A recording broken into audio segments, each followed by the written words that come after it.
There is a specific sound a ceramic piggy bank makes when it hits a pharmacy counter. A dull, hollow knock.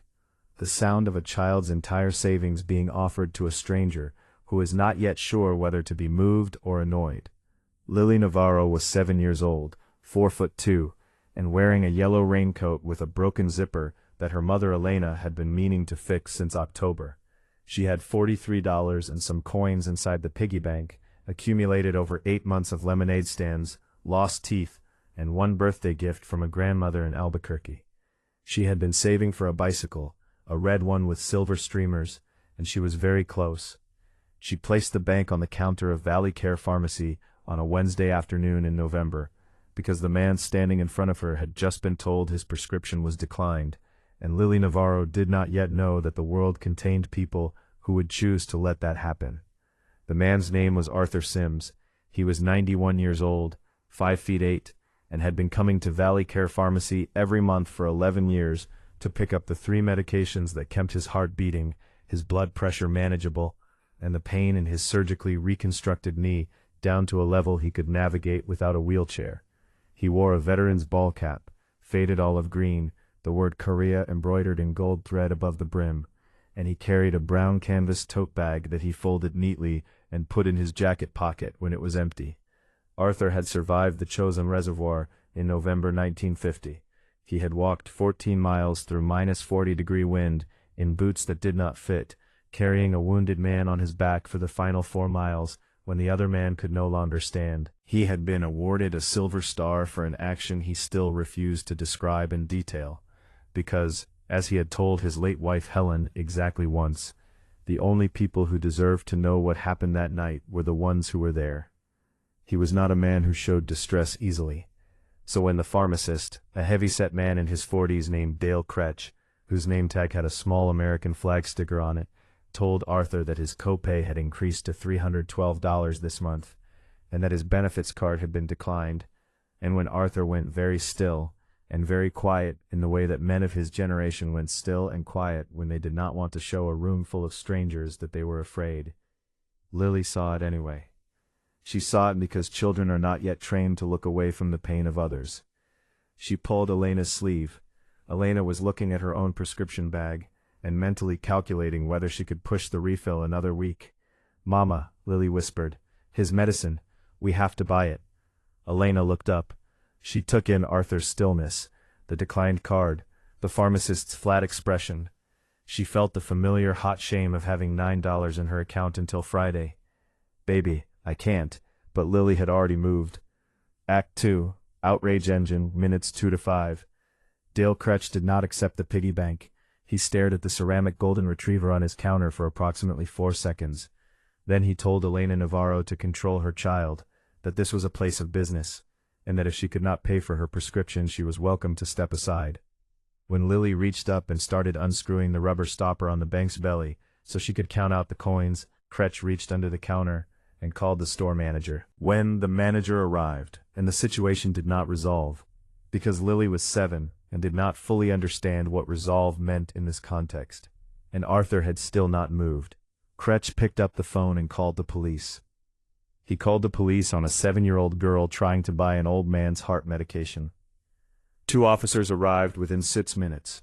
They were professional. They were kind to Lily. They explained to Elena that the pharmacy had the right to refuse any transaction.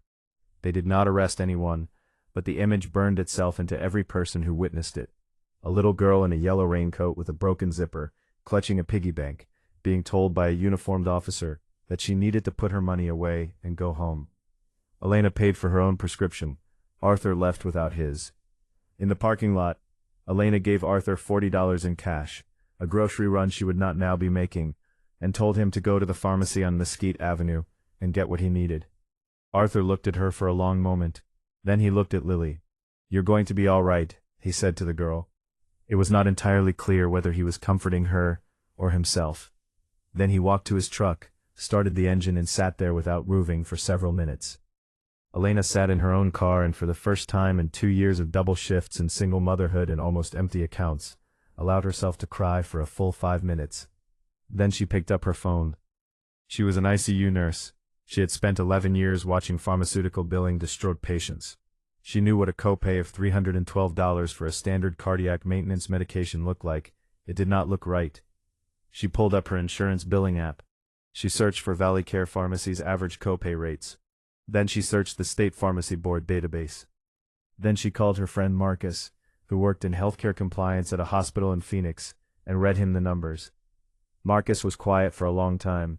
Then he said, "Elena, these aren't billing errors.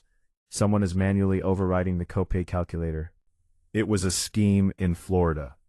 They target elderly patients on fixed incomes who don't have advocates.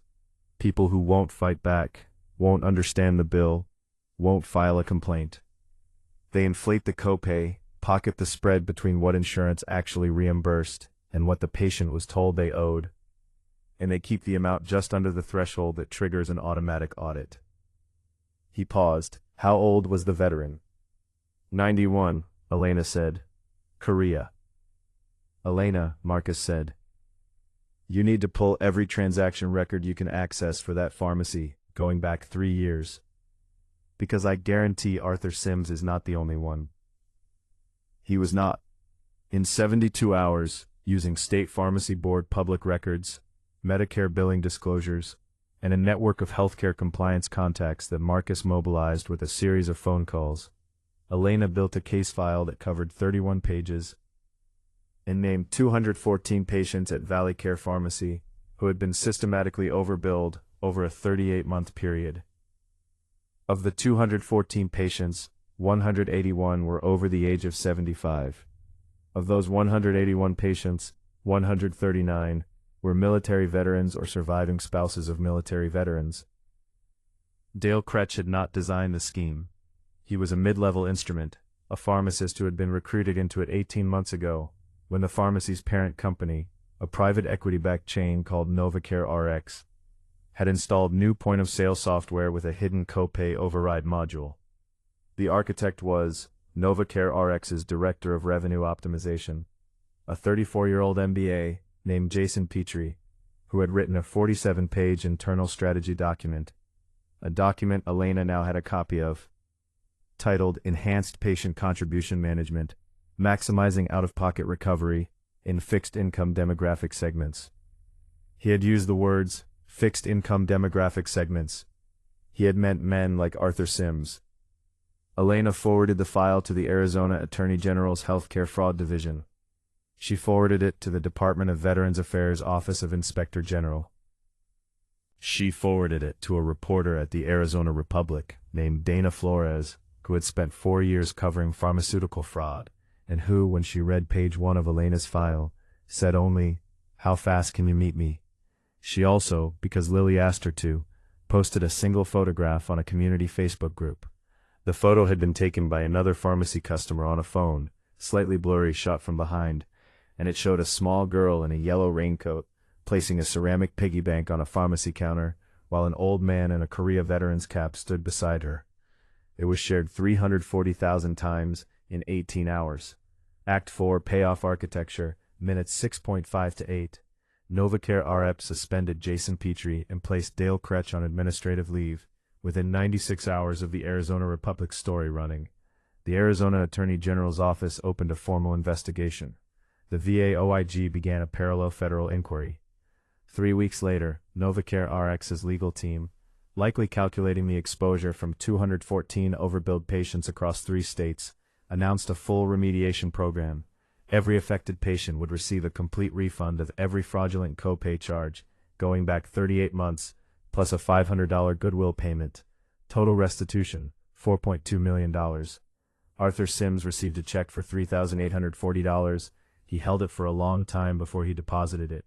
He told the Arizona Republic's Dana Flores that the money wasn't really the point. The point, he said, was that for 11 years he had been going to that pharmacy every month, and for 18 of those months, someone had been stealing from him, and he had been too trusting, too old, too tired, too conditioned to believe that the system was not deliberately designed to take from men like him to notice. "I survived the chosen reservoir," Arthur told Dana. "I'm not going to be beaten by a copay calculator." He smiled when he said it. It was the first time the Republic's photographer had seen him smile. Lily Navarro received something too. 3 days after the Facebook post, a veteran support organization in Scottsdale, run by a retired Marine named Gus Holloway, who had seen the photograph of the yellow raincoat, drove to Elena's apartment and knocked on the door. In the back of his truck was a red bicycle with silver streamers. Lily rode it in circles in the parking lot for 40 minutes, without stopping. Arthur Sims was there. Elena had called him. He sat on a folding chair that Gus had brought and watched the girl ride. And on his face was an expression that people who have seen too much tend to wear when something is so purely, simply good that they don't fully trust it yet, and then slowly do. Some battles are over before you know you are in them. Some of the people who fight hardest for you are 4'2", wearing a yellow raincoat with a broken zipper. And they don't yet know enough about the world to understand that the right move is to look away. God willing, no one ever teaches them.